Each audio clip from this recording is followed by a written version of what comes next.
I have been accused of propagating extremely dangerous ideas, and the accusations have come from all over, from the Archbishop Cardinal of Vienna, from famous cosmologists, from theoretical physicists who are atheists, all over the map. I sometimes feel like I'm at the center of a circular firing squad. I thought I would just tell you a little bit about my own intellectual evolution on the set of questions about anthropic, what we call anthropic, what we might call environmental aspects of physics.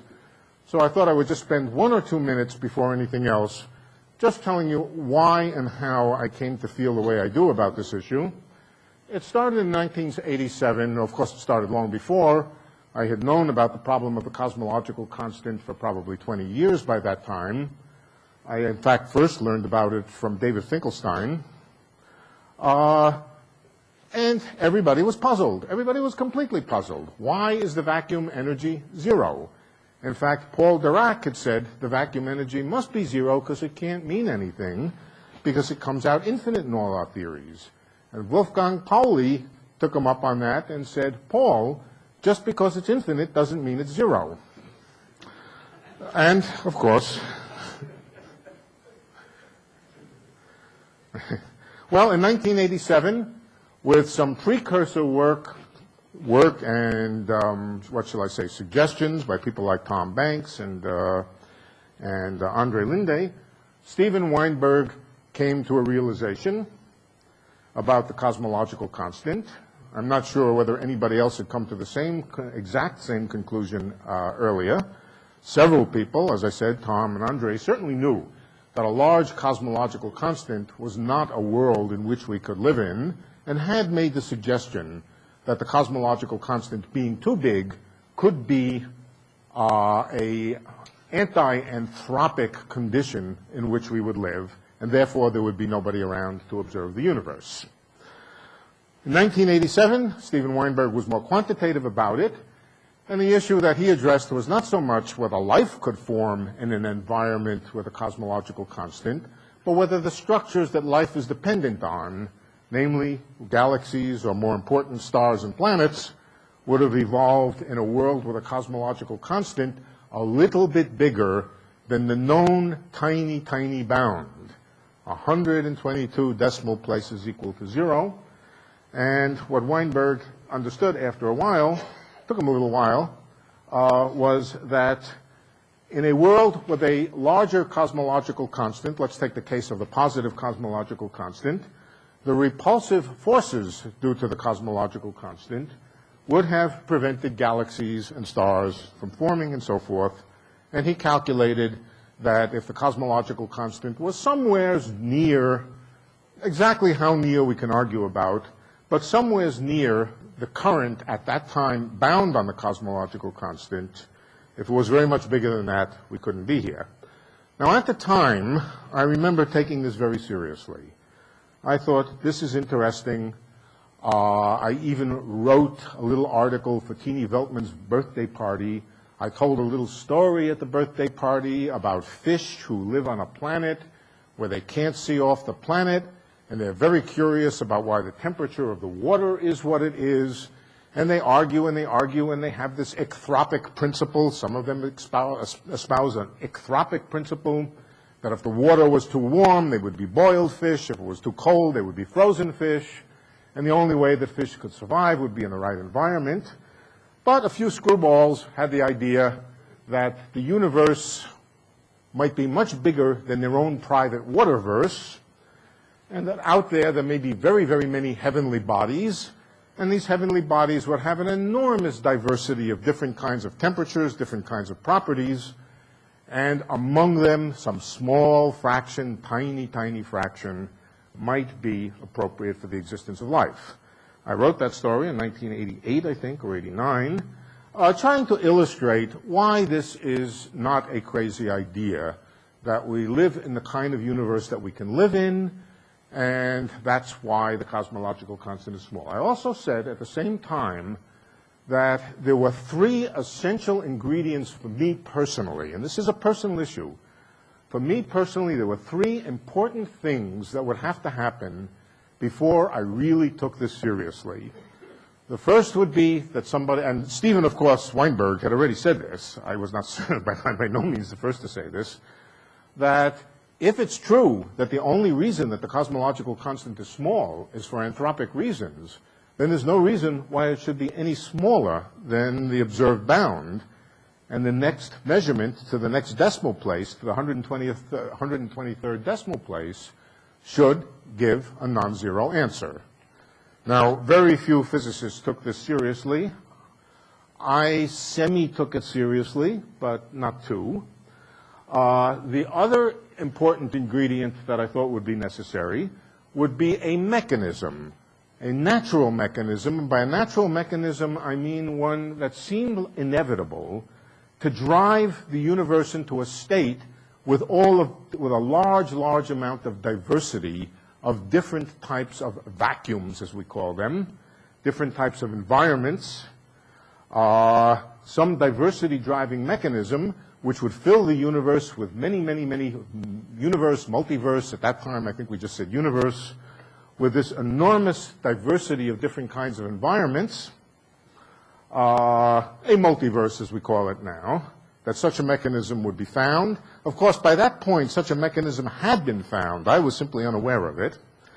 And the third essential ingredient that I thought was necessary before I would jump ship, before I would say to myself, I have to start taking this personally seriously, very seriously, was that for reasons totally unknown at the time, that a fundamental theory would give rise to a sufficiently rich landscape of environments. At that time, I don't think I called it the landscape. I don't remember what I called it. But a tremendous number of different possibilities, all of which existed on the same configuration space so that transitions from one to the other could take place and fill a universe with this enormous diversity. These were the three conditions that I thought were absolutely essential before I would jump the ship of uniqueness and elegance and so forth. Well, a small cosmological constant in the 123rd decimal place does seem to have been discovered. A diversity-driving mechanism, namely eternal inflation, which seems to be something rather inevitable in a generic inflationary theory, was discovered. Together, I should add into this, incidentally, the great success of inflationary physics. And one of the features of inflationary physics is it does tend to drive a lot of diversity. But the tipping point for me was the final discovery by theorists, and in this case the theorists mean Raphael Bousso and Joe Polchinski, of an enormously rich landscape. Before that, I had already begun to have my suspicions about how many vacuums there were of string theory, and I used to go around and ask my friends, how many Calabi-Yau manifolds are there? And they would typically tell me 1 million, and I would say, nothing, that's not enough to be interesting in this context. And it wasn't until Raphael and Joe demonstrated, and I use that term a little bit loosely, demonstrated that there might be a landscape of vacuum with as many as 10 to the 100, 10 to the 200, 10 to the 300 vacuums, that I said, for me personally, this is the tipping point. I have to say something about this. I have to write a paper. Even if my paper has nothing new in it, I have to be a cheerleader, at least enough to be able to get people interested in this possibility. I did that. People were not happy about it. They're still not happy about it. Some people say I'm a traitor. Some people say my ideas are dangerous. My answer to them is the only dangerous idea is that there are dangerous ideas. All right, now let's see what comes next. The next thing has to do with string theory itself. Why is there such this enormous diversity of different possibilities? And it has to do with the compactification of string theory. The awkward wart on the nose of string theory, the extra dimensions, which in many ways has turned out to be a great thing. It has enabled physicists to derive large numbers of different kinds of particles and so forth. We know we live in a world of large numbers of different kinds of particles, different charges. And I don't think we can say the fact that there's a large number of dimensions in string theory is a failure. It's probably going to be seen as a success. But in particular, the way I like to think about it is that the compactification, the moduli of compactification, the branes that are wrapped on the Calabi-Yau manifolds, maybe they don't even have to be Calabi-Yau manifolds, the fluxes, and all these things that have been discovered are a kind of DNA of string theory. They are a kind of DNA in the same sense that a basic simple theory of 4 base pairs laid out on a chain a billion units long provides all the information about a biological system. In the same sense, some number of fluxes, some number of moduli, some number of wrapped branes and so forth provide the DNA for a universe. That DNA for the universe is something that can mutate. It can mutate. The process of mutation is called bubble nucleation. So let's go to bubble nucleation. Maybe that's what's next. Well, that's not what's next. What's next here is, of course, the landscape itself. The landscape itself is the space. This could have been the biological landscape. If I would have, you can't point at this and have your finger point at it up there. That doesn't work, does it? Is this a are you willing to throw it?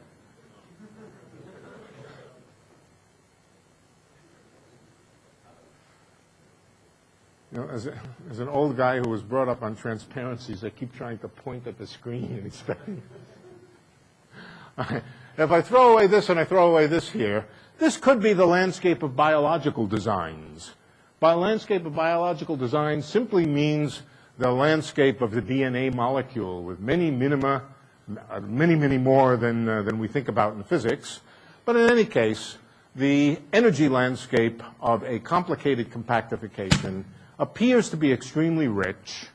It seems to be very, very rich with positive cosmological constants, negative cosmological constants, and apparently so rich that within the window that Weinberg prescribed where galaxies and life and so forth could form, there are many, many vacua. Okay, now let's come to what happens to these vacua. Let's suppose for unknown reasons, now I'm stating an empirical fact, I don't know the reason for it, but the universe for unknown reasons started with a high energy density. We know that.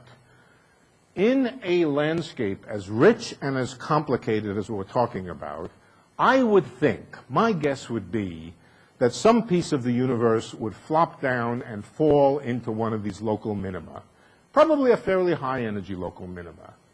We're trying to get down from the Planck scale, which we can think of Mount Everest, rolling a ball down to sea level, 0 or small cosmological constant, and the chances that it rolls down without falling into some local minima seem to me rather remote. So I would make the guess that at some point in our past, the universe was hung up in some blue vacuum. Here's the blue vacuum. Imagine in your mind that it's inflating, and inflating extremely rapidly. What happens? Now, this is not optional. This is something that must happen. If there are nearby lower cosmological vacuums, or even more distant ones, small bubbles of them will form. Can you see the small bubble? It's right over there. A small bubble will form with properties dissimilar to the original vacuum. Different fluxes, different DNA. A mutation has happened.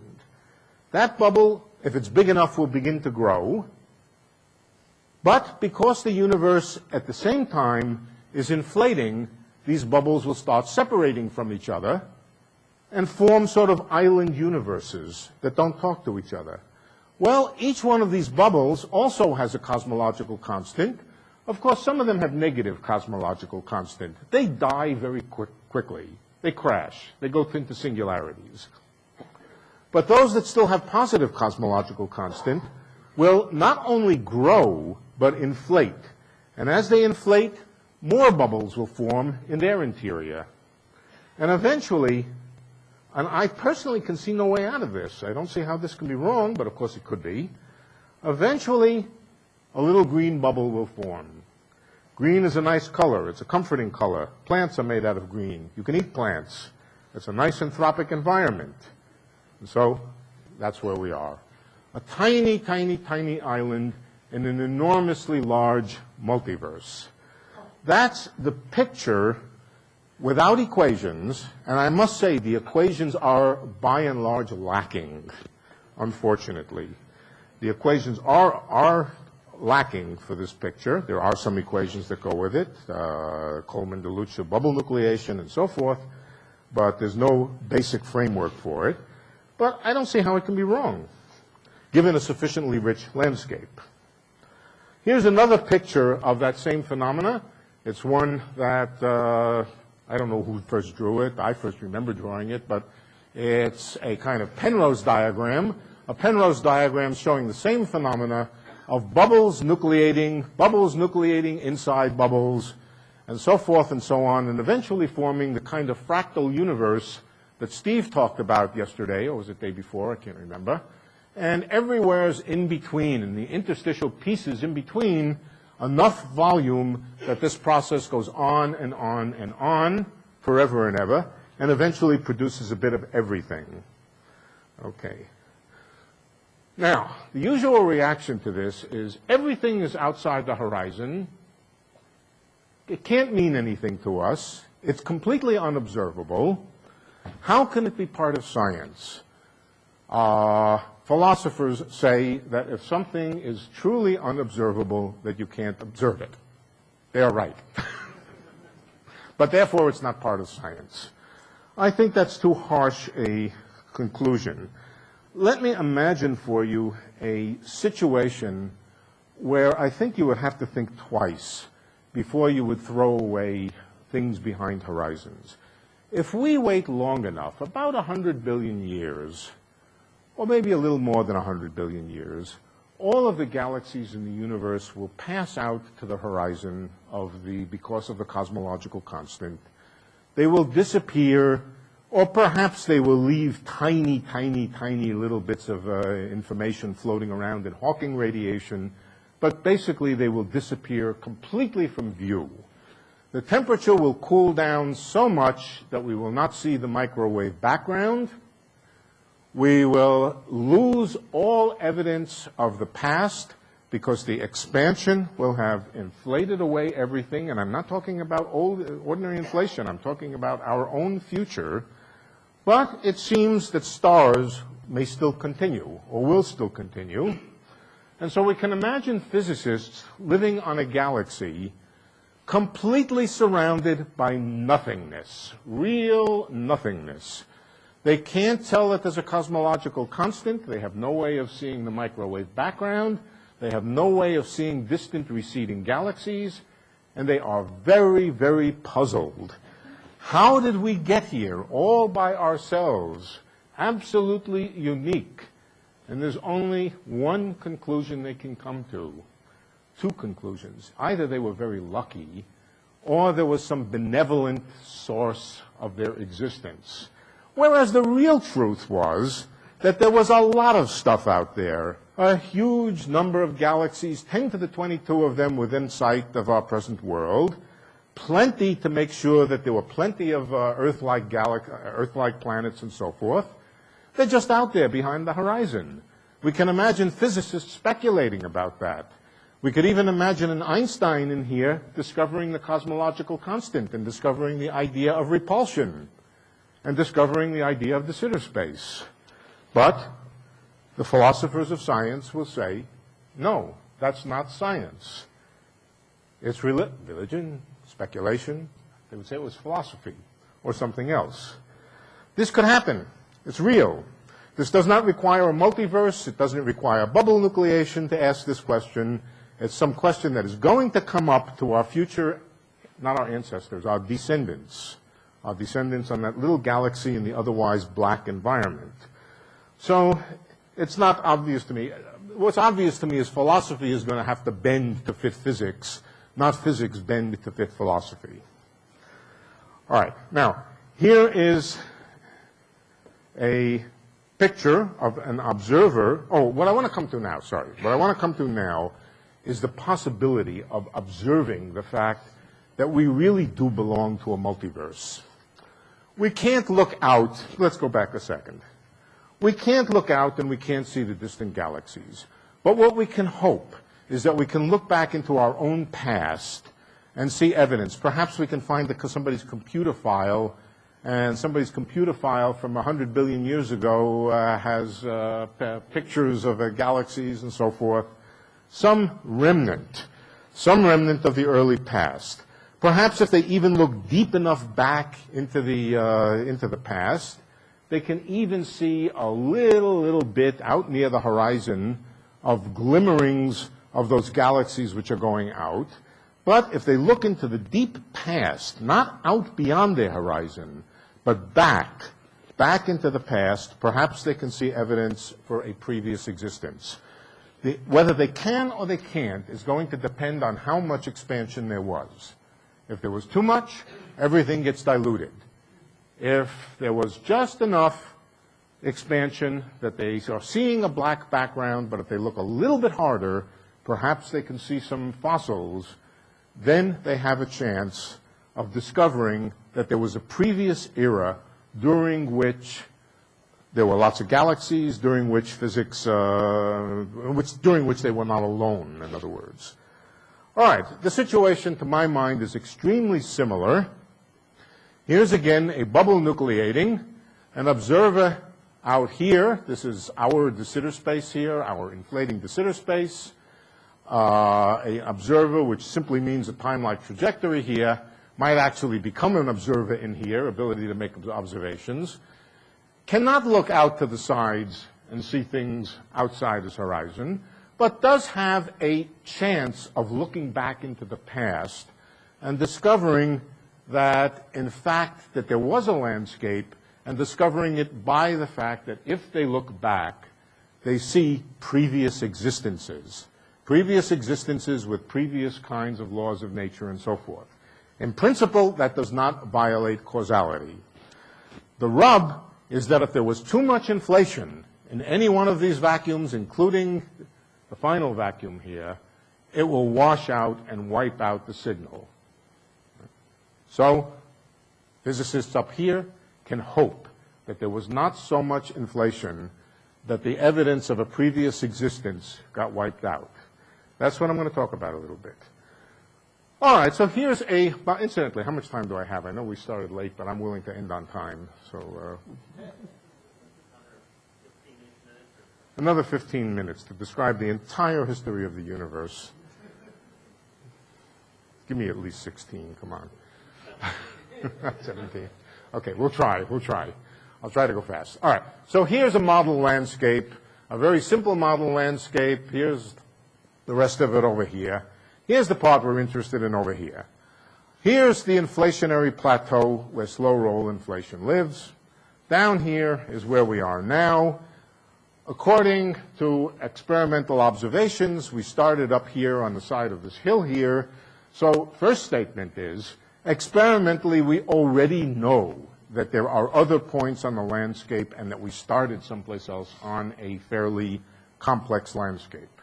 Second of all, this picture is highly unnatural in that the shape and structure of the potential in here has to be highly fine-tuned. We'll come to just how fine-tuned in a little while. But I want to investigate the possibility, could there have been an earlier existence? And can we see the earlier existence? An earlier existence from which we tunneled into our present, not our present, but our past inflationary existence, rolled down a hill onto an inflationary plateau, and then eventually dumped into here. Mostly I want to ask whether we can see anything whatever of a remnant of this existence over here.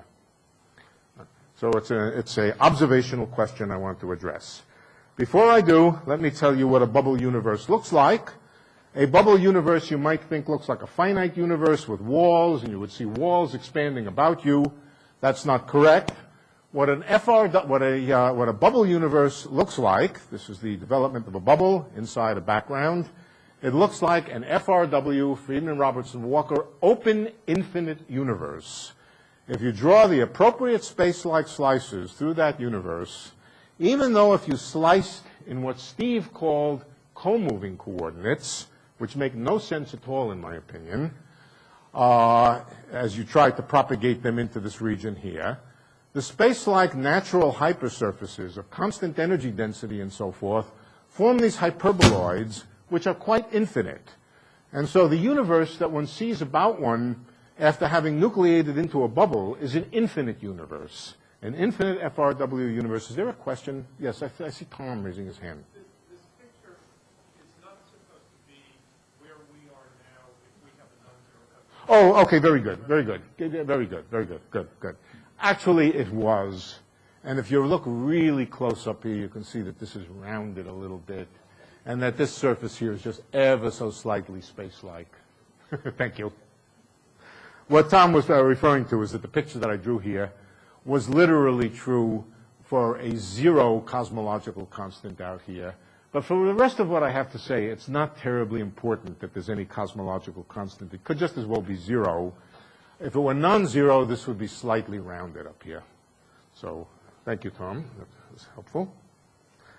All right, now this picture is a picture of space, what space looks like at an instant of time. Let me go back a step. An instant of time means a spatial hypersurface through here. It's infinite. It's negatively curved. And just because I love this picture so much, I always show it, even to a technical audience. That is what the universe geometrically, spatially looks like, the spatial hypersurfaces. Each angel or devil could be a galaxy, and note that there are an infinite number of them as you move out toward the boundary. This space also happens to be space-like slices through anti-de Sitter space, or it is also Euclidean anti-de Sitter space, a uniform negatively curved space. All right, so let's come back then. We tunnel through here. We come out on this end here. We roll down, slow roll inflation. That's the hypothesis. You look at this and you say, what madman invented this potential? And it is awfully darn fine-tuned. I'm not sure more fine-tuned. Almost as fine-tuned as the problem that it was intended to solve, the problem of flatness. The problem of flatness in the universe was a fine-tuning problem. One part, I forget what it is, 10 to the 14th, I can't remember. To get a potential which is suitable for slow roll inflation under reasonable assumptions, I think you need almost as much fine-tuning. And so it sounds like you really haven't solved the problem. But let me just draw you the Penrose diagram. This is the interior of the bubble. Let me just show you what it would look like. Go back a step. You start out here, and you roll down quickly until you get onto the inflationary plateau there. That would look in a Penrose diagram like a curvature-dominated universe. Curvature is most important at first, and then you settle into ordinary slow-roll inflation on that plateau, and then eventually you reheat, and all the interesting things of ordinary cosmology take place lower and do round this out a little bit to correspond to our cosmological constant. That's the basic setup. All right? There are equations. The equations are Einstein's equations together with a scalar field equation, an inflaton equation. Here they are. Notice this 1 over a squared here is the dominant term in the FRW equation at small a. This is the equation for negative curvature. We usually throw it away because we usually stay in flat space, but it's there. Here's the equation for the scalar field. There's a friction term. The friction term is Hubble friction, and there are some boundary conditions. The boundary conditions are the unique boundary conditions which make sure that there's no real singularity at a equals 0. There is no real singularity at a equals 0. It's a strict coordinate singularity, and it is the boundary condition that follows from Coleman-DeLucia tunneling through the barrier. You wind up at this point at rest, phi dot equals 0, and with the scale factor linearly increasing with time. The scale factor linearly increasing with time tells you that the Hubble constant is 1 over time, and that there's a lot of Hubble friction. All right, so that's the setup. Here's what happens. You roll down off the hill. At first, your curvature dominated, but at the point where the curvature term falls below the vacuum energy, the vacuum energy, when it falls below the vacuum energy, then vacuum energy becomes dominant, and that's where your slow roll happens. So in the beginning, curvature dominated, very rapid, well, not non-inflation, but a lot of Hubble friction, and then this takes over, and you move on to the inflationary plateau here. Now, let me first address one question. There's a question which I'm not sure who first raised it. Raise your hand if you first raised the overshoot problem. Nobody? Okay, I first raised the overshoot. No, this is not true. I don't know who first raised it. But coming down off a high plateau like this, in particular, if the ancestor vacuum, I refer to the previous vacuum as the ancestor vacuum, if it had a high cosmological constant and you had to fall a long way, you accelerate a great deal coming down this hill. I'm not talking about accelerated inflation. I'm talking about just the field accelerating, Newtonian mechanics coming down this hill, and you have a serious problem of overshooting. If this were all in flat space, the overshoot problem would be very serious. With some reasonable estimates, you tend to ride out along this thing here, inertially dominated by inertia for a factor of 20 distances larger than the Planck distance in measured in field space. Fields are measured in Planck mass units, and you would just go flying off here and never stop to slow roll. All right, so is there an overshoot problem? I don't think so. As you come down off this potential, here's a very simple model potential. You just drop down and then get flat. You have a Hubble friction, which is A dot over A, which is enormously large at small time. If you solve the equations of motion, and it's not hard to do for this potential here, you find that the steeper you make this, the less you overshoot. In fact, if you make it very steep, in fact, if you solve the equations, what you find is that you roll to a stop after about the distance that you've rolled down. In other words, to make a long story short, Hubble friction in a curvature-dominated negative universe, negative curved universe, is extremely powerful in slowing down the field and bringing it to slow roll. So this seems to be a good thing. Let's abandon that. All right, next question. Why inflation? Why did nature arrange itself to have this bizarre potential just so that we could think that nature was kind and made a flat universe for us? In other words, what about the fine-tuning problem of inflation? Well, let's go back for a moment to Weinberg's 1987 prediction of the existence of a cosmological constant. I have lambda equals minus 118 here. I'm not sure why it isn't 120. I can't remember why I wrote 118. But Weinberg asked, what would happen if the cosmological constant were bigger than this tiny, tiny value, which was the current bound at the time? And what he said was very simple, that the primordial fluctuations would have been overwhelmed by the repulsive force of the positive cosmological constant, and the result would have been that the small overdensities would not have had a chance to get started to make structure. Okay. So that was his conclusion about why the cosmological constant has to be small. There is another analogous problem with negative curvature. Negative curvature of space is equivalent from the Newtonian point of view to everything being shot out with greater than the escape velocity. That's what it means. Negative curvature from a Newtonian point of view means the cannon that shot everything out shot it out at greater than the escape velocity. If the escape velocity is big enough, or sorry, if you're well enough above the escape velocity, there is no chance that structures are going to turn around and recollapse. So negative curvature can do to you the same thing as a large cosmological constant. One of them is just too much kinetic energy, the other one is too much repulsive force, but they do the same thing. If you add into Weinberg's analysis, basically the same analysis, the effect of negative curvature, you'll find an equation. I'll tell you what the equation is. Omegas are the standard omegas of cosmology. Omega lambda is the fraction of energy in cosmological constant. Omega matter is omega matter. Omega total is omega total. Is not equal to 1. Why not? Because the world is negatively curved. And this is a measure of the negative curvature, omega matter. And what you'll find out is that this combination, cosmological constant, positive cosmological constant, plus curvature contribution, must be less than something involving the primordial fluctuation spectrum. To make a long story short, if you evaluate this inequality at different eras, if you evaluate it today, you get Weinberg's bound on the cosmological constant. If you evaluate it at decoupling, you get a direct bound on 1 minus omega, and it has to be less than 10 to the minus 3.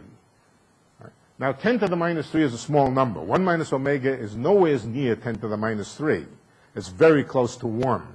So is this an interesting bound? Well, let me put it to you from another point of view. That bound is only a little bit looser than the actual empirical bound. If you think about it in terms of number of E-foldings, something has to wash out the negative curvature to get rid of all this kinetic energy.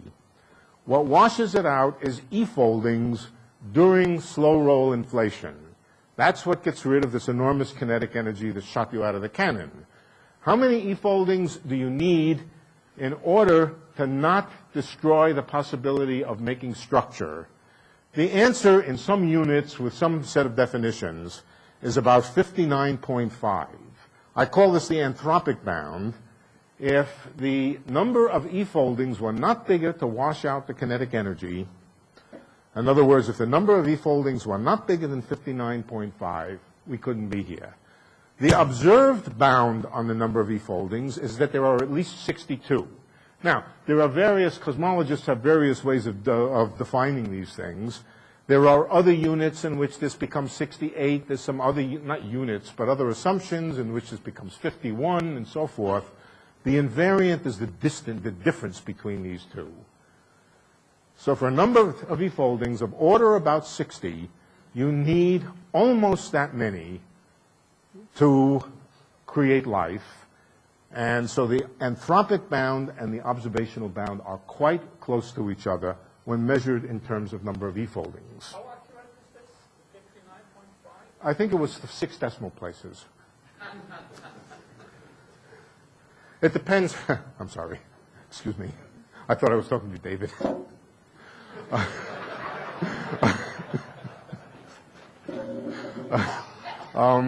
How accurate is it?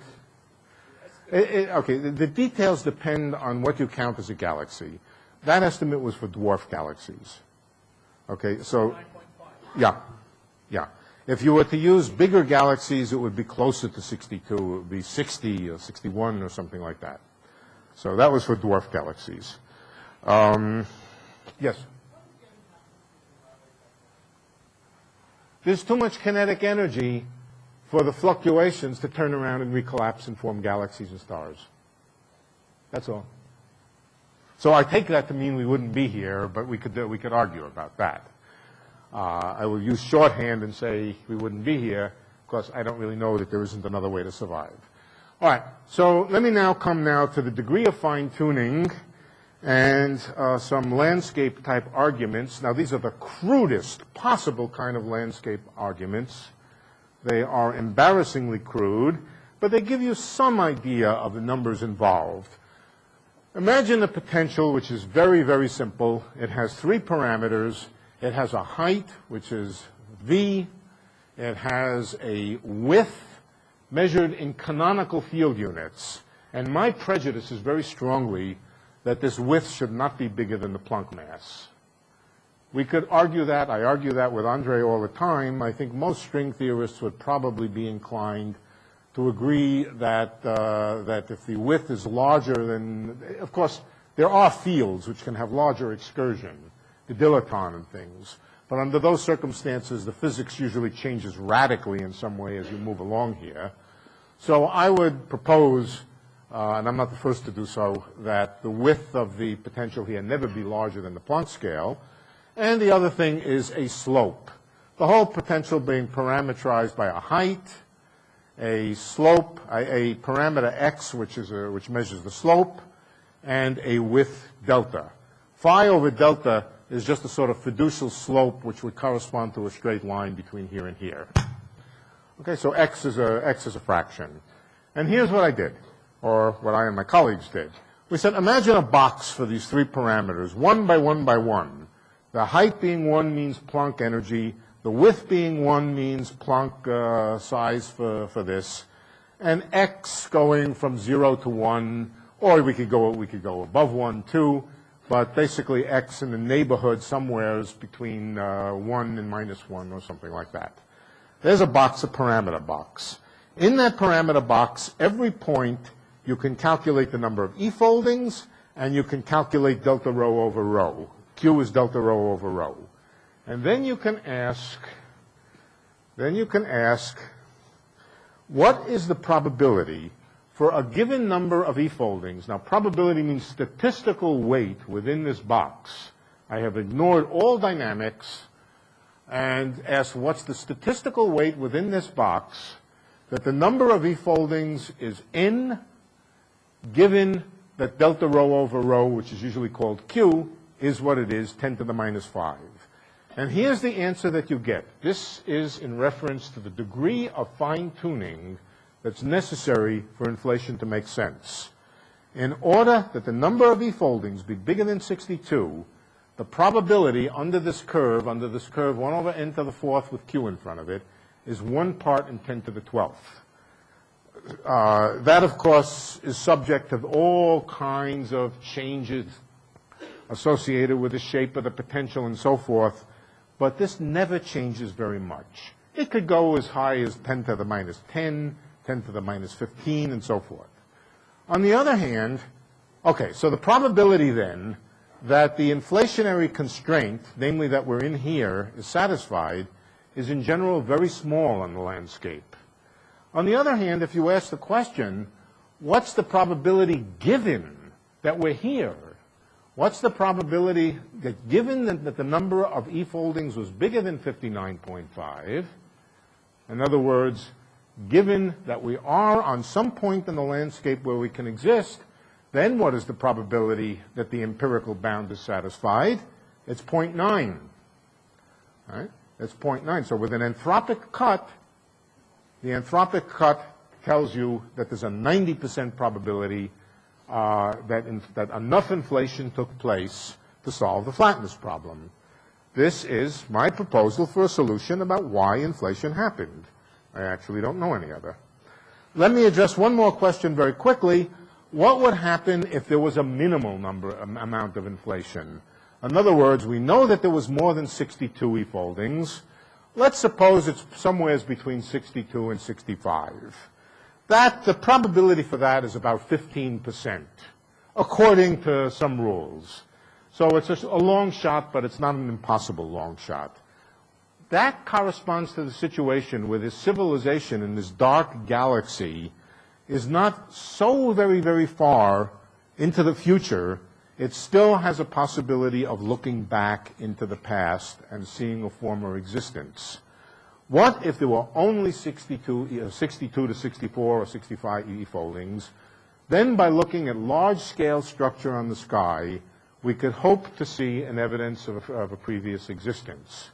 For example, by looking at the largest structure on the sky, well, just by looking at the sky itself, we might discover that the curvature of space is negative.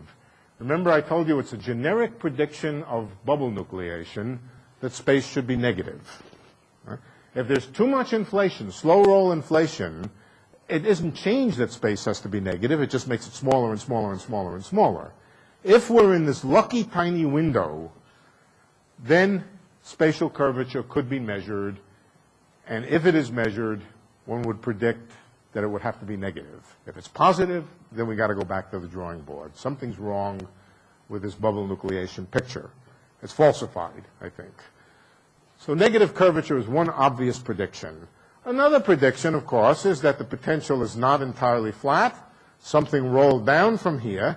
There would be significant scaling violations at very low L.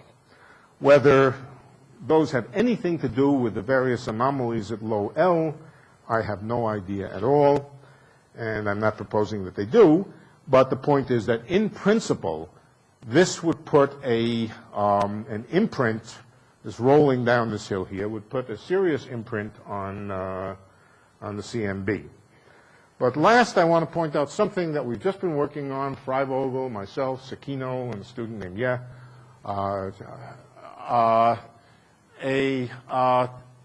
and along with Steve, to thinking about what would be the implication of an actual tunneling through here if the cosmological constant in here were fairly large. And the answer is you would inherit gravitational wave fluctuation spectrum from this larger cosmological constant. This is not drawn to scale. I imagine a large cosmological constant in here tunneling through, and the fluctuation spectrum that you would see, that you would inherit right after tunneling, would correspond to this large cosmological constant, not the value of the vacuum energy during inflation. So what you would see on the largest scale structures on the sky would be tensor perturbations of a magnitude which could be very, very large. Now, they get wiped out by slow roll inflation. If there was no slow roll inflation, you would have very large tensor perturbations. As you slide down this hill, these tensor perturbations fall off. Depending on where, when we look back to some era which corresponds to some point on here. The furthest we can look back is somewheres along here, and so it is conceivable. It's conceivable that if we're lucky and there was a minimal amount of slow roll inflation, we could see evidence of this transition in the dependence of a tensor mode here, which would simply fall off as a function of k or as a function of L, and eventually, of course, go well below the observable signal. So I leave you with those thoughts that it is not totally out of the question, not totally out of the question, in my opinion, to actually detect the hypothesis that we existed in an earlier phase and a different point in the landscape with different properties which can be measured.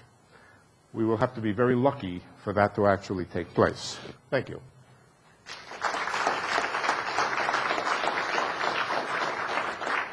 Did I stay within 17 minutes? No, but it was intended to have the effect of exactly where we are. That Good. We have time for questions. Good. So. The spectrum of cosmological constants, discrete, continuous, or what? Well, it's not even absolutely clear that it's well defined. In string theory, as in my own opinion, any theory, the cosmological constant is or de Sitter space is metastable, and because it's metastable, it has a width, and because it has a width, but we don't even really know what that width means. But I would say a simple answer is that it's discrete, but so dense that it has become called a discretium, which means something extremely dense. So the hypothesis, the guess, the work that's been done up till now suggests that it's finite. If it's discrete, then it means it's a function of the other parameters. Yes, it's a function of the DNA. It's a function of the base pairs. It's a function of the moduli. It's a function of all the things which fix the other parameters. And yes, you could say that it's a function of the other parameters. The degree to which you would have to measure them and compute and is way, way beyond us, but in principle, yes. In principle, yes.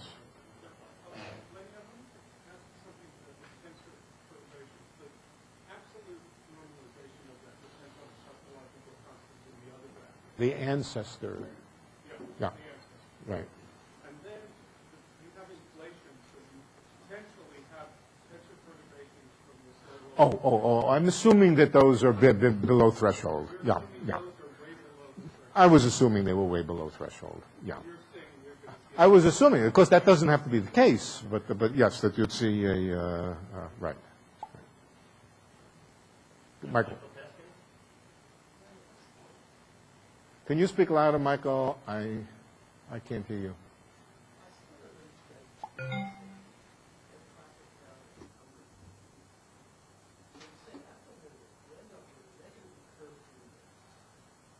No, not at the limit. You end up a negatively curved universe after tunneling. Yeah. Yes. Right.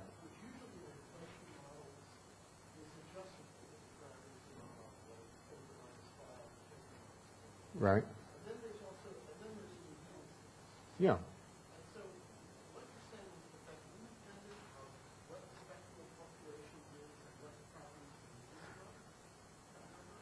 Which number now?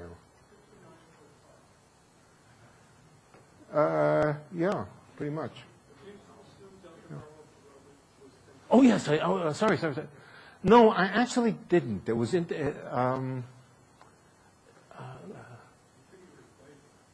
okay, my probability distribution that I found was 1 over n to the 4th times q. So there was a q in the numerator that did depend on it. Yes. Yes. Right.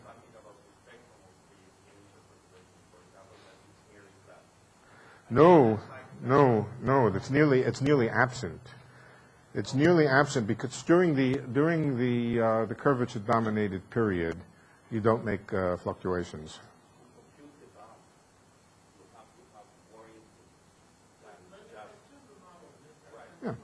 Yeah. Say it again.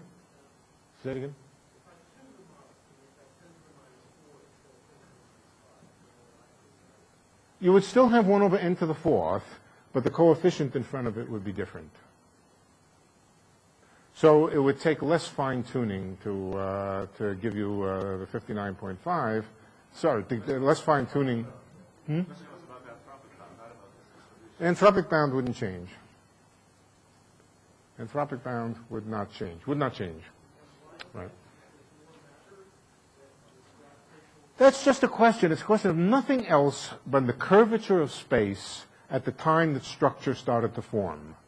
That's all it depends on. What was the curvature of space? That's what the bound is. What was the curvature of space at the point where structure started to form? That was all that went into that. So it's very similar to Weinberg's bound. How is your picture of the open universe that you all modified in the slide cosmological concept? Yes. Well, yes, that's a good question. I thought I had answered it, but okay. In the form of the Penrose diagram. Yes. Or in the form of the Penrose diagram, it would just the top of it, instead of being this way, it would be this way. It's like a heart. Yeah, it gets rounded.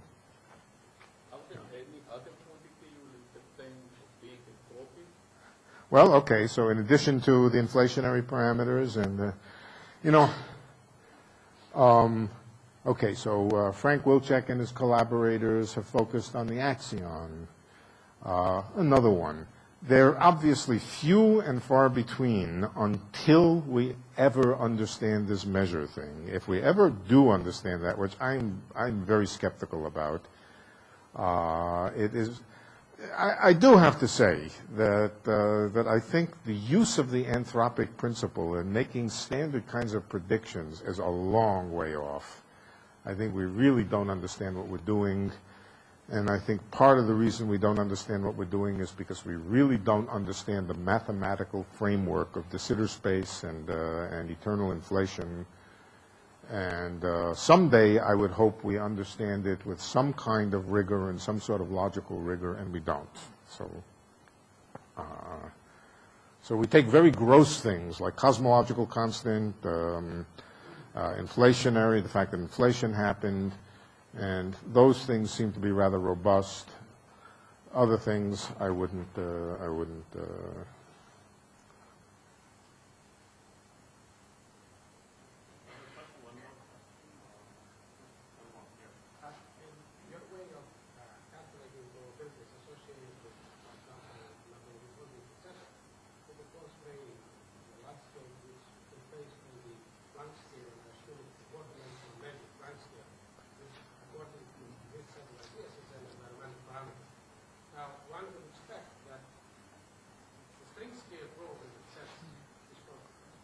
Yeah. Yes, I can say something about it. I can tell you what it would affect. Where was it? No projector, you want to switch on the projector, Benny? Oh, no, don't bother switching on the projector. I had a formula on the blackboard on here, which was Q divided by n to the fourth. So it gave you a shape, okay? Now, relative probabilities are only dependent on that 1 over n to the fourth. What depends on the Q there is the overall probability that you get any significant amount of inflation altogether. The relative probabilities only depend on the 1 over n to the fourth. And that 1 over n to the fourth did not depend on scales. It really only depended on, it depended on almost no parameters. It depended on the shape of the potential, that it was flat with a tilt, and that it had a finite width during which it had a time to slow roll inflate. And that's really all it depended on, nothing more. So let's maybe leave it there, and we're more or less on time, and return on the hour, and thank Lenny again.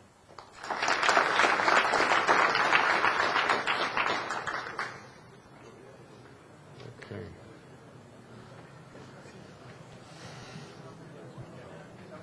Like just the joke when you started about DNA and life, and there is a famous cartoon which goes as follows. You see a biologist sitting in deep thought, actually looks a little bit like Freud, but then a biologist, and out of his head pops the 4-letter ACGT, and so now there must be more. There certainly must be more to life than 4-letter words. Had I had it, I would have used it. Had I had it, I would have used it. And if I use it, you get credit. Well, do you know who made the cartoon? Yeah, I sent it. Oh, good. Okay. Okay. I Good.